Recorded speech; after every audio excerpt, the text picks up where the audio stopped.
राधा जिस समय रोने लगी है, श्याम सुंदर ने समझा दिया राधा तुम रो ना। और राधा तुम्हें नहीं पता है मैं जा रहा हूं और परसों राधा तुम्हारे पास आ जाऊंगा। वायदा करके श्याम सुंदर मथुरा को चल दिए हैं और राधा को रथ दिखा तब तक राधा देखती रही। जब रथ नहीं दिखा है तो पछाड़ खा के गिर पड़ी है।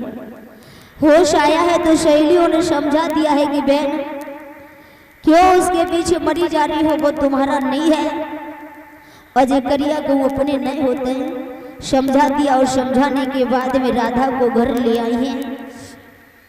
भगवान कन्हैया बलराम के साथ अक्रूर के साथ में मथुरा नगरिया में पहुंचे हैं। पीछे से नंद बाबा ग्वालों को लेकर के पहुंचे। एक बगिया में डेरे डाल लिए हैं और बगिया में जैसे ही डेरे डाले हैं तो श्याम सुंदर ने अक्रूर से कहा चाचा जी मामा को जाके समझा देना कन्हैया बलराम आ चुके हैं। पहले मथुरा वासियों को सुखी कर दूं उसके बाद तुम्हारे घर जरूर आऊंगा। अक्रूर चले गए। सुबह हुआ है। सुबह होती श्याम सुंदर बलराम और ग्वालों को नंद बाबा को साथ लेकर के मथुरा नगरिया में अंदर को जैसे प्रवेश किया है। रास्ते में देखा पनिहारन मिली है, उससे बातें करने लगे। बलराम ने आगे कर लिया है तो श्याम सुंदर आगे आगे बढ़ते जा रहे। तो सामने से देखा कि एक धोबी चला रहा था और नशे में चूर था। धोबी से भगवान कन्हैया ने कहा है अरे धोबी भैया हमारे रास्ते को छोड़ दे और हमारे लिए कोई राजसी वस्त्रों की जरूरत है। जवाब दिया वन वन में गाय चराने वाले बात करने का होश नहीं और राजसी वस्त्र मांग रहे हो। श्याम सुंदर से जैसे ही कहा है तो श्याम सुंदर को बड़ा क्रोध आया और श्याम सुंदर ने उसी समय एक घूसा लगाया और अपने परम धाम को भेज दिया। बोले गोविंद भगवान की। चंदन का कटोरा लेकर के जा रही थी और जब चंदन का कटोरा लेकर के जा रही थी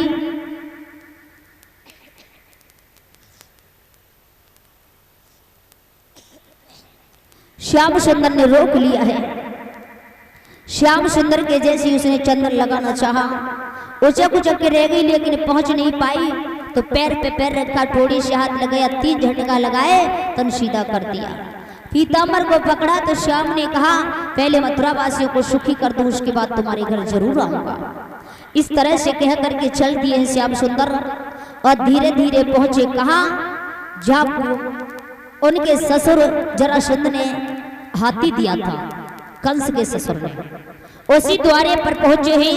पीलवान से कहा भैया इस हाथी को हटा ले, लेकिन उसने नहीं हटाया। जब नहीं हटाया तो हाथी दौड़ा श्याम सुंदर पर।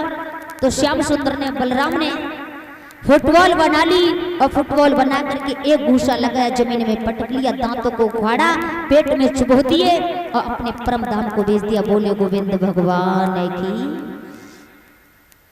दर्जी को उन्होंने प्रणाम, दर्जी ने प्रणाम किया है तो दर्जी को भी उन्होंने आशीर्वाद दे दिया। आशीर्वाद देते हुए आगे बढ़ते चले गए और धीरे धीरे कंस जहां बैठा हुआ था वहां पहुंच गए। 4 मुष्टिक पहलवान देखे, उनको भी मार दिया, धनुष को भी तोड़ दिया श्याम सुंदर ने और जितने भी कंस के मंत्री थे सबको मार दिया। अब अकेला कंस रह गया। कंस को बड़ा क्रोध आया, कहने लगा है वसुदेव देवकी को मार दो, गोर छीन लो। कन्हैया कहने लगे मामा अब तक तुम्हारी बारी थी, अब मेरी बारी है, मेरी बारी को सहन करो मामा। और श्याम सुंदर खड़े हो गए कंस के सामने, मारने को तैयार हो गए। अब भैया मारने वाले, कंस मारने वाले आ जाए हमारे पास। कंस कौन मारेगा? आ जाओ हमारे पास।